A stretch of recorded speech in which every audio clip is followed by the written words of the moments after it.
안녕하십니까. 화요일 아침 이혜수의 시사투데이입니다. 먼저 오늘 아침 지역신문부터 살펴봅니다. 곧 있으면 3.1절 100주년인데요. 중부메일에서는 충청 지역의 3.1운동과 유관순 열사 탄생지 논란 등을 다루고 있습니다. 충북일보는 충북 지역의 일본식 지명을 살펴본 기사를 보도하고 있습니다. 충청타임스입니다. 충북 항공산업정책자문단 세미나 현장을 주요 기사로 다루고 있고요. 충청북도가 고등학교를 대상으로 명문대 진학률을 파악하려다 교육계의 반발을 불러오고 있는 모습도 각 신문마다 비중 있게 다루고 있습니다. 청주 테크노폴리스를 둘러싼 논란이 끊이지 않고 있습니다. 계속되는 문화재 출토 등으로 인해서 확장 사업을 중단해야 한다, 이런 목소리도 나오고 있는데요. 관련된 내용 충청리보 권영석 기자, 또 한국문화유산정책연구소 황평호 소장과 오늘 이야기 나누겠습니다. 청주의 낮 기온 영상 11도까지 오르겠습니다. 시사투데이 시작합니다.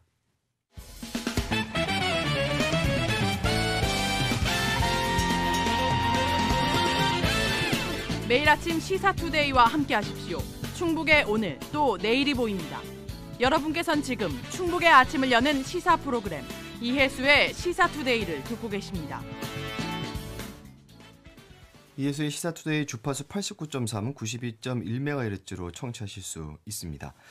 그리고 저희가 최근에 이 보이는 라디오도 시작을 했는데요. 카카오 TV에서 이혜수의 시사투데이 검색하시면 채널에서 신청하실 수가 있고요. 유튜브 KBS 청주 공식 계정 캐비넷을 검색하시면 실시간 방송을 보실 수가 있는데요. 지금 송출이 되고 있는지는 모르겠습니다. 저희가 시스템을 준비 중에 있어서 권영석 기자 나와 있습니다. 안녕하세요. 네, 안녕하세요. 네, 보이는 라디오를 저희가 하고 있어요. 떨리네요. 네, 권 기자님 얼굴도 확인하실 수가 있고요. 스튜디오가 어떻게 꾸며졌는지도 한번 구경 오시기 바랍니다. 오늘 청주 테크노폴리스 사업을 둘러싼 여러 가지 문제점들을 짚어보려고 하는데요. 저희가 지지난주죠. 권 기자와 함께 이야기를 나눠봤는데 지금 어제 그 황평우 한국문화유산정책연구소장께서 기자회견을 하셨죠. 네, 그렇습니다. 확장 계획을 중단해야 된다, 지금이라도. 네. 개발을. 여러 가지 이야기들이 나올 수 있을 것 같은데 우선 다시 한번 우리 청취자들께서 좀 이해하기 쉽도록 이 청주 테크노폴리스라는 거는 지역에 있는 분들이라면 다 한 번씩은 들어봤을 단어입니다. 거기 네. 이미 주거단지도 있어서 아파트에 이제 거주하는 분들도 계시고요. 이 사업 계획이 어떻게 됩니까? 처음에 테크노폴리스 부지 계획이 2008년에 처음 나오게 됐습니다. 그러다가 이제 자금 조달이 좀 어려워서 2012년쯤에 부지를 46만 평 정도로 줄이게 되는데요.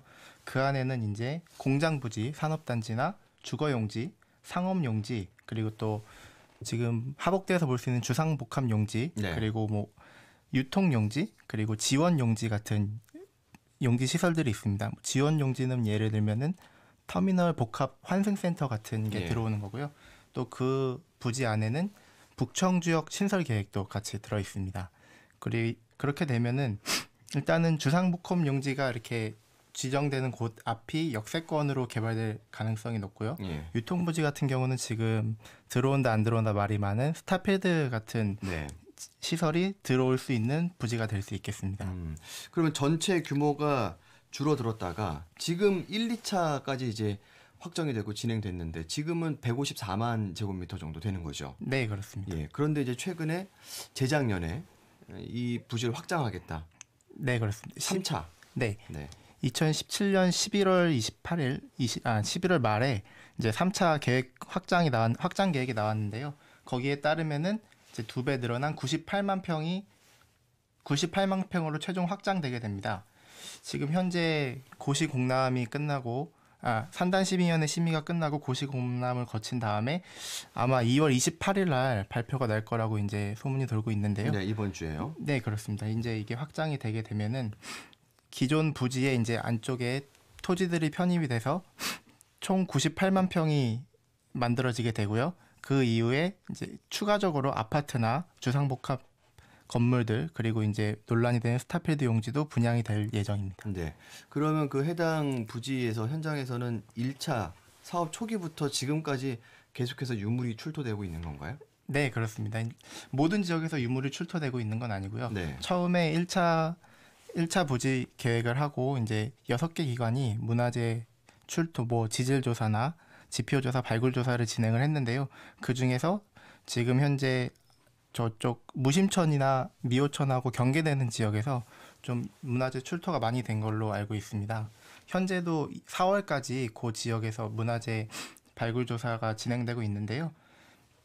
일단은 그 밖에도 다른 지역에서도 문화재들이 많이 나와서 논란이 되고 있습니다. 네, 어제 앞서서 말씀드렸던 것처럼 그 한국문화유산정책연구소의 기자회견이 있었는데 황평호 소장 저희가 전화로 잠시 연결해서 관련된 문화재 출토, 유물 출토 관련된 이야기 듣고 또 대화 이어가겠습니다. 황평호 소장 나와 계시죠? 네, 안녕하세요. 네, 안녕하십니까. 어제 기자회견 하셨죠? 네네. 네, 어떤 내용으로 하신 겁니까?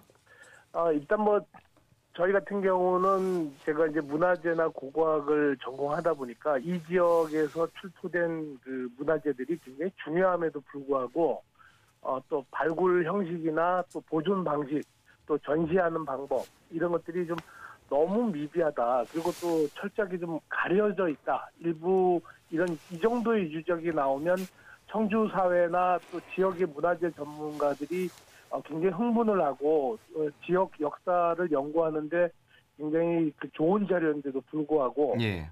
전시조차도 되지 않고 보존 대책이 없는 거에 대해서 제가 좀 의아하게 생각을 해서 이 부분에 대해서는 좀 더 청주시나 관련 학계에서 좀 철저하게 보존 방안을 마련해달라는 취지로 기자회견을 했습니다. 예.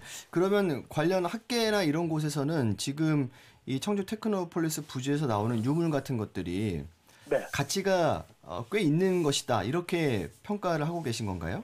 이제 있는다고 개별적으로는 말씀들을 하고 계시는데 저도 이제 가봤습니다만은 현장에서 나온 유적이 사실은 청주 지역의 초기 백제 시대의 백제 시대로 규명할 수 있는 유물이 굉장히 많이 나왔습니다. 예. 그리고 이제 이 유물이 또 이 지역에서 처음 출토되는 게 많이 있는데 이제 대표적으로 보면 야철지가 있고 야철지라는 거는 고대 국가에서의 재련소를 마련하는 겁니다. 네. 그다음에 이제 그 부장품 무덤들이 굉장히 많은데 이 무덤들이 많다는 건데 무덤 안에는 그 부장한 위세품들이 많은데 위세품이라는 건 뭐냐면 세력을 자기 신분을 과시하는 이런 형태의 부장품들이 많이 들어가거든요.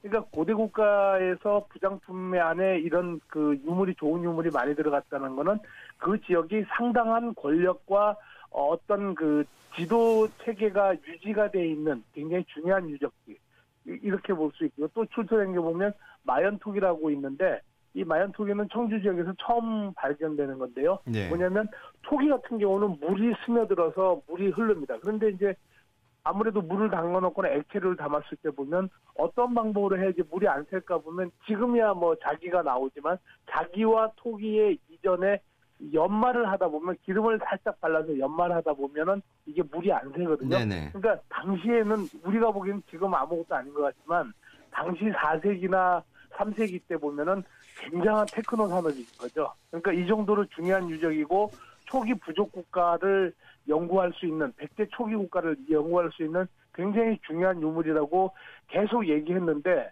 왜 보존이 안 됐냐라고 한다면 아마 제가 판단하기로는 여러 가지 좀 압력이 있었던 것 같아요. 압력이요? 압력이라고 한다면 그냥 좀 조용히 해주십시오 하면은 이제 왜냐하면 중요한 유적이라고 하다 보면 그 지역에서 보존해야 되고 하다 보니까 사업을 시행하는 측에서는 그냥 밀고 공장을 짓는 게 이익이 되니까 좀 조용히 해달라 이런 무언의 압력이 많이 들어갔다고 봅니다. 네. 지금 벌써 1, 2차까지 부지 계획이 진행됐고 네. 지금 이제 3차 확장 계획을 앞두고 있는데 네네. 그 과정상에서 이제 어떤 보존 대책도 없었고 발굴 과정상의 문제도 있다 이렇게 주장하시는 거잖아요. 그러니까 예를 들어서 1, 2차 때부터 이미 중요한 유적이 많이 나와서 할 수 없이 고고학계에서 어떻게 했냐면 발굴한 기관이 연합해서 박물관에서 패널 전시를 했어요. 일부 유물 가지고. 네. 근데 이 박물관에서 전시한 방법이 저는 최후의 보루에서 이 박물관에서 전시해야 되지만 이 박물관에서 전시한 것도 이 문화재 발굴하셨던 분들이 양심의 어떤 책임을 느끼고 전시라도 해야 되겠다. 그래서 아주 소규모로 전시를 한 것뿐이고요. 그렇다고 해서 박물관에서 이 전시를 했다고 해서 문화재 보존이나 역사를 규명하는데 면피가 되는 건 아니거든요. 예. 그러니까 제 말은 무슨 얘기냐면 박물관에서 전시를 한번 살짝 했다. 이걸 홍보도 제대로 하지도 않았어요. 그러니까 이렇게 중요한 유물이 나왔다고 한 게 아니라 발굴 기관에서 어쩔 수 없이 자기 좀 미안하고 책임감을 느껴서 전시를 한 것뿐이죠. 만약에 이 정도였다면 청주시나 학계에서 대대적으로 이걸 알려냈어요. 예. 그 시에서는 이 네네. 비공개로 너무 진행되는 것들이 많다. 특히나 문화재 출토 유물 발굴 과정에서 이런 지적에 네. 대해서 시에서는 그동안 전문가들도 수차례 다녀갔다. 네. 이런 이야기를 하고 있는데 이게요. 발굴 유적에 대해서 전문가들이 수차례 다녀갔다고 하는데 제가 조금 전에 말씀드렸지 않습니까? 전문가들한테 조용히 해달라고 한다라고 하고 그다음에 문화재 보호법에 이렇게 중요한 유물이나 아무리 중요하지 않는 유물이라 하더라도 이 시민들하고 밀접하게 관련된 것은 반드시 공개적으로 설명을 해야 됩니다. 그리고 중요하지 않다 하더라도 공개적으로 설명을 하라고 규정으로 돼 있습니다. 그러니까 발굴 현장에 대해서 공개하지 않은 것에 대해서는 이 청주시가 굉장히 잘못한 겁니다. 예. 그 비단 청주 지역뿐 아니라 이 네. 다른 곳에서도 이렇게 어떤 개발이 진행되는 도중에 네. 어떤 유물 같은 게 출토되는 경우가 많이 있지 않습니까? 네네.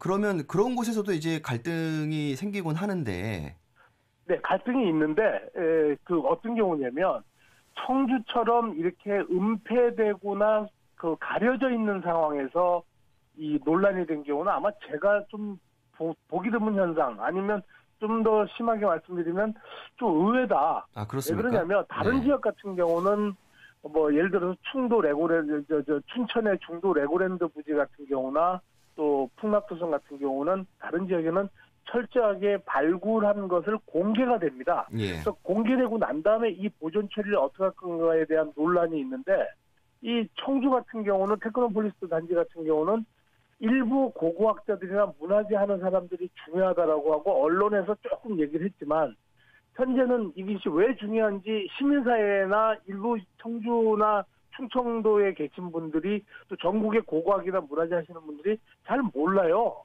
그러니까 이거는 다른 지역에서의 유물의 보존에 대해서 논란하는 차원하고 근본적으로 다른 게 예. 아예 처음부터 속일 작정이었다라고 저는 보는 겁니다. 아, 이 개발 주체들과 나아가서는 지자체에서는 이것을 가급적이면 감추려고 했던 의도가 있다 이렇게 생각하신다는 말씀이시죠? 뭐 그렇게 좀 보면 되겠죠. 아무래도 이제 문화재 보존 방식이나 논란이 나올 경우에는 사업하는데 좀 지장을 받겠죠. 예. 소장님, 그럼 네. 마지막으로 네. 한 가지만 더 여쭤볼게요. 네네. 그럼 지금 이 상황에서 어떻게 해야 된다고 생각하십니까? 가능하면 지금 현재 1, 2단지에서 나온 유물 유적 공원도 지금 너무 형식적입니다. 겨우 30몇억 가지고 부지하는데 유물 보존하는 방식은 2, 3억에 불과하고요. 그래서 예. 지금 현재 좀 중단을 한 상태에서 학계와 또 시민 또 그다음에 외부 전문가들 이렇게 또 시민사회단체와 이게 합쳐서 보존 방안에 대해서 먼저 논의를 한 다음에 그 다음에 이제 테크노폴리스를 어떻게 개발할 건가에 대해서 논의를 좀 해야 될 것 같습니다. 그러니까 근본적으로 사람 같은 경우 응급 환자가 나타났으면 생명을 살려야 되는데 이 사람의 미래를 장례식을 어떻게 치르냐가 중요한 건 아니지 않습니까? 그러니까 생명을 살리는 게 중요하기 때문에 유적 보존 방안에 대해서 다양한 계층, 각계 계층에서 좀 연구를 활발히 했으면 좋겠습니다. 네, 알겠습니다. 오늘 말씀 여기까지 듣겠습니다. 고맙습니다. 네. 한국문화유산정책연구소 황평호 소장이었습니다. 지금 황 소장께서 말씀하셨는데 이 문화재 출토 관련돼서는 어떤 그 시민단체나 일반 여론을 좀 수렴하는 그런 과정이 없었나요? 지금까지? 네, 아까 황 소장님께서 말씀해 주셨지만 그 전문가 의견 수렴 절차로 거의 대신했다고 봐야 될 것 같은데 어제 청주시에서도 밝혔지만 30여 차례 진행했다고 이제 보도자료를 통해서 말했습니다. 예. 그래서 저희가 TP 쪽에 문의를 했더니 네. 일단 그 자료는 아직 구하진 못했는데요. 네.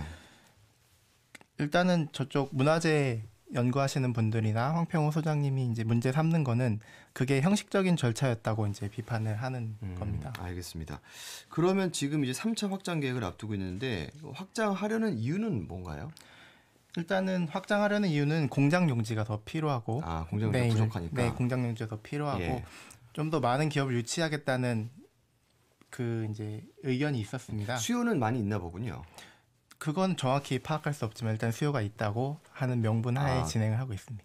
시에서는 네. 개발 주체는 네, 그리고 이제 SK 하이닉스 부지 같은 경우가 이제 네, 들어선다고 네, 네. 소문이 들고 있습니다. 예. 지금 지난 시간에도 말씀 한번 해주셨지만 주식회사 청주 테크노폴리스가 그 회사가 있는 거잖아요. 네, 그렇습니다. 네. 그 회사가 이제 주도해서 사업을 끌고 가고 있는 거고 주요 주주는 이제 신영이 제일 대주주입니까? 네, 30% 대주주입니다. 예. 그리고 어떻게 구성이 되어 있습니까? 청주시가 20%가 갖고 있고요. 그리고 산업은행, 뭐 신영동성, 그 다음에 SP종합건설 예. 이런 식으로 구성이 되어 있습니다. 그럼 지금까지 사업이 진행되어 오면서 어떤 그 개발 과정상에서 이득도 많이 나왔을 거 아니에요? 네, 그렇습니다. 예.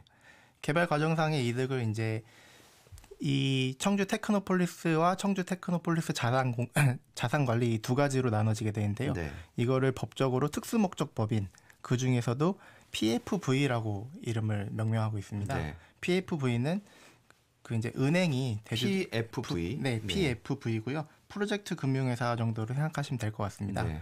요 PFV는 은행이 5% 이상 지분을 갖게 되면은 만들어지는 특수 목적 법인인데요. 네. 이제 좀 금감원의 제재 혹은 관리를 받게 됩니다. 그 이유는 취득세와 기타 등등 세금 면세 혜택이 있기 때문인데요.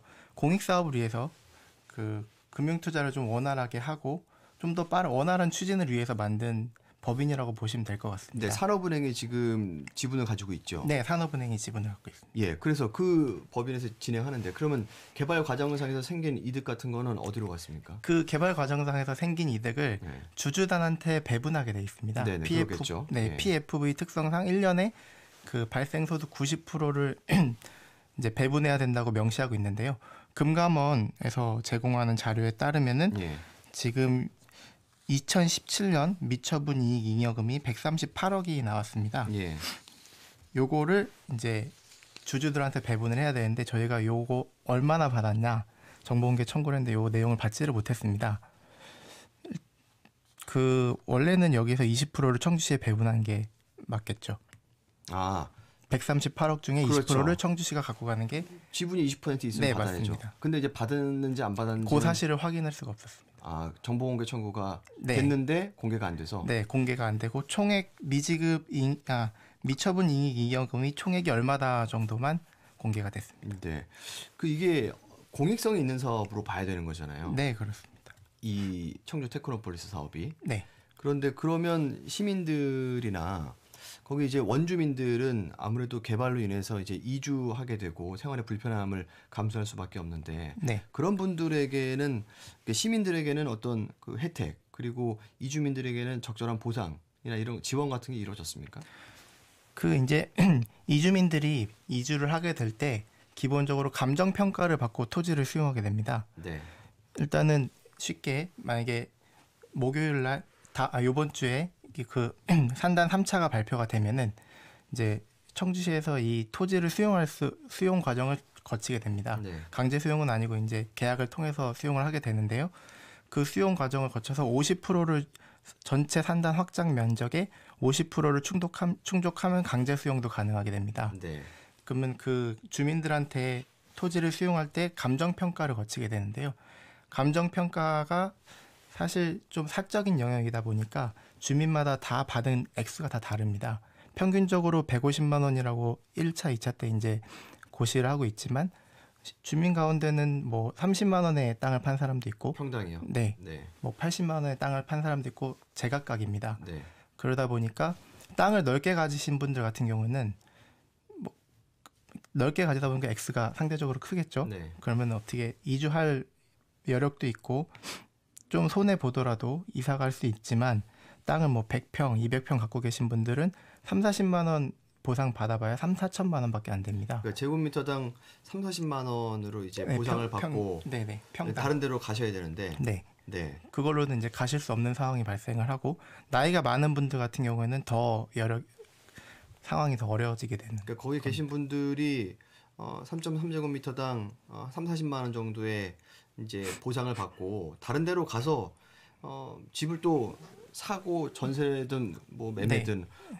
거주지를 이동해서 생활하시는 게 쉽지가 않다는 말이잖아요. 네, 그렇습니다. 예. 그런데 그러면 평당 3, 40만 원이었던 게 나중에는 더 가치가 올라갈 거 아니에요. 네, 이제 이거를 매입을 해서 네. 청주 테크노폴리스에서 뭐 정지 작업을 좀 거쳐서 네. 이제 분양을 하게 되는데요. 네. 이제 분양을 차례대로 홈페이지를 통해서 고시에서 진행을 했습니다. 네. 그렇게 되면 이제 입찰을 통해서 진행을 하는데요. 네. 보통 뭐 300만 원의 최저 입찰가가 나오면은 입찰률이 200% 가까이 되면 600만 원 정도에 네. 낙찰이 되는 겁니다. 네. 그러면은 뭐 30만 원에 사서 600만 원에 팔게 되는 셈이 되는 거죠. 그런 사례들이 실제로 있었다는 거죠. 네, 실제로 있습니다. 지금 현재 중에? 테크노폴리스 부지 안에 그런 현상들이 있습니다. 그렇습니까? 20배 정도 땅값이 올라간 거네요. 뭐 한 10배에서 20배 사이라고 보시면 될 것 같습니다. 그래요. 그 토지 소유는 그러면 주로 어디서 하나요? 토지를 이제 사는 분들은 토지를 사는 일단 기본적으로 원주민들이 있을 수 있고요. 네. 그다음에 이 개발 계획을 조금 사전에 먼저 알고 거기에 들어온 분들이 있을 수 있습니다. 네. 주로 원주민들은 이제 전답을 갖고 오랫동안 집 한 채 갖고 살고 계신 분들이고요. 원주민들이 그걸 다시 살 수가 있나요? 뭐 원주민 간에 여력이 된다면 그렇겠지만. 네네. 네. 뭐 여력이 된다면 다시 살 수 있지만 네. 그런 분들이 많이 계세요? 거의 그런 경우는 그러니까요. 없습니다. 없겠죠. 네. 예. 일단은 원주민들이 있을 수 있고요. 그 부동산 개발 계획을 먼저 알고 거기에 창고 주택이나 땅콩 주택을 지은 분들이 있을 수 있을 것 같습니다. 거기 지금 많다면서요? 네, 한 200여 채 있는 걸로 파악되고 있습니다. 그러니까 사람은 살지 않고 있는데 사람이 사는 곳도 있고요. 네. 사람이 사는 곳이 있고 살지 않는 곳도 있지만 이제 그 개발 이익을 노리고 간단하게 최저 비용으로 만든 집들이 곳곳에 있습니다. 그러니까 투기 세력이 들어왔다고 볼 수 있는 거군요. 네, 그렇습니다. 예.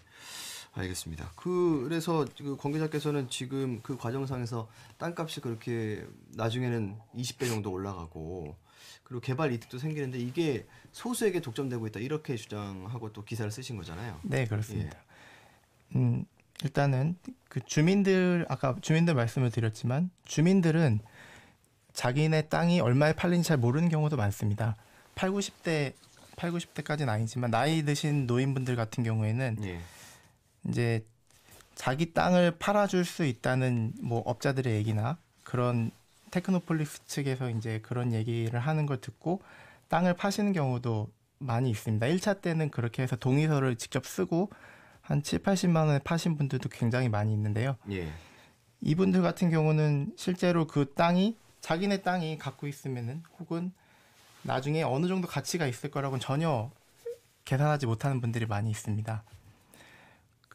실제로 뭐 그래서 이주민들에게 딱지 보상을 하긴 이 사람들이 이제 살 주거지를 마련하기 위해서 이주자 택지를 마련해서 딱지 보상을 하는 경우도 있는데 이분들 입장에서는 딱지를 받아서 이주자 택지의 원래 분양가보다 70% 정도의 가격으로 들어가게 되는데요. 네네.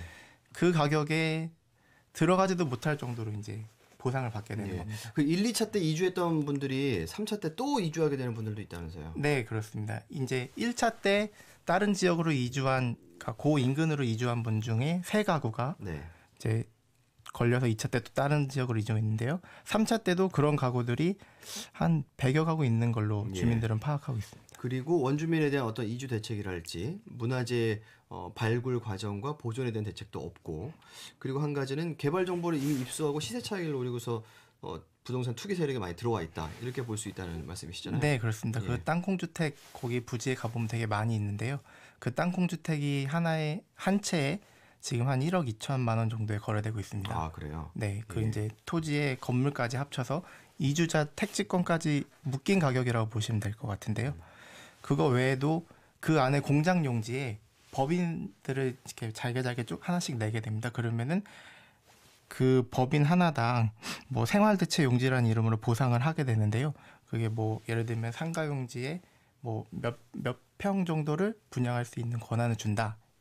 이런 권리를 파는 겁니다. 네, 그래서 결국은 이런 청주 테크노폴리스 같은 개발이 이제 진행되면서 사업이 추진되는 과정상에서 원주민들은 피해를 보고 발굴되는 유물 같은 것들은 잘 보존이 안 되고 나아가서 이 혜택이 어떻게 공익성이 있다기보다는 소수 그 인허가 개발 같은 걸로 차익을 노리는 세력들에게 혜택이 지금 독점되고 있다 이렇게 볼 수도 있다는 말씀이시죠? 네, 그렇습니다. 예. 그 구체적으로 그러면 시간이 거의 다 됐군요. 저희가 시간이 지난번에는 저희가 앞에 코너를 하고 네. 예, 두 번째 코너를 했는데 시간이 그때 좀 부족하다 해가지고 오늘은 그 방송 전체를 할애했음에도 불구하고 시간이 좀 부족한 것 같은데 하실 말씀은 더 있으시죠? 네, 지금 일단은 이슈가 문화재 쪽에 많이 쏠려 있는데요. 네. 사실 그 안에는 주민뿐만 아니라 이제 사업체를 운영하는 분들 가운데도 납득하기 어려운 이유로 내몰리는 경우가 많이 있습니다. 예. 이제 이 사업이 미래 먹거리 공익을 위해 만든다는 목적으로 이제 진행을 하고 있는데요. 네. 거기에 부합되지 않는 모습들이라고 볼 수 있습니다. 네. 이제 관련된 얘기는 네, 다음 시간에 한번 또 나오셔서 네, 알겠습니다. 네, 하시는 걸로. 네, 그때는 조금 더 구체적으로 또. 네, 알겠습니다. 알겠습니다. 권영석 기자였습니다. 네, 고맙습니다. 감사합니다. 이해수의 시사투데이 오늘 순서 마칩니다. 안녕히 계십시오.